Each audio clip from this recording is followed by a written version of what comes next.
Welcome back to Eternal Bible Stories.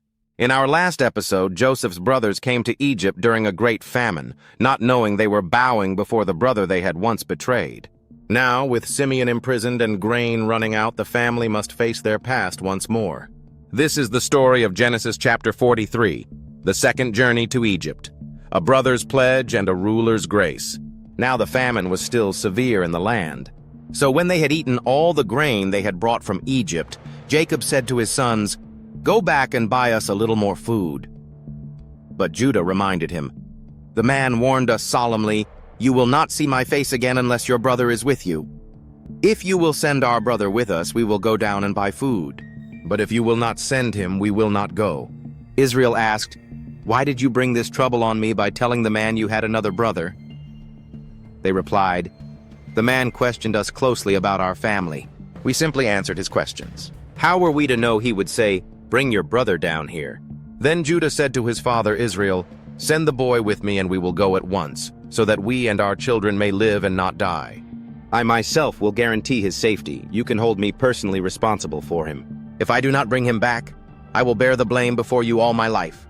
Israel finally said, "If it must be, then do this.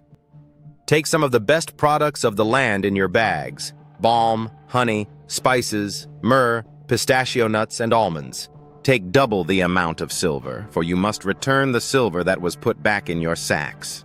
And take your brother also and go back to the man. May God Almighty grant you mercy before the man, so he will let your other brother and Benjamin come back with you. As for me, if I am bereaved, I am bereaved." So the men took the gifts and double the silver and Benjamin. They hurried down to Egypt and presented themselves to Joseph. When Joseph saw Benjamin with them, he said to the steward of his house, "Take these men to my house, slaughter an animal, and prepare a meal. They are to eat with me at noon." The steward did as Joseph told him and took the men to Joseph's house. The brothers were frightened when they were taken to his house. They thought, "We were brought here because of the silver that was put back in our sacks. He wants to overpower us, seize us as slaves, and take our donkeys." So they went to Joseph's steward and explained everything. "We came to buy food, and at night when we opened our sacks, each man's silver was in the mouth of his sack.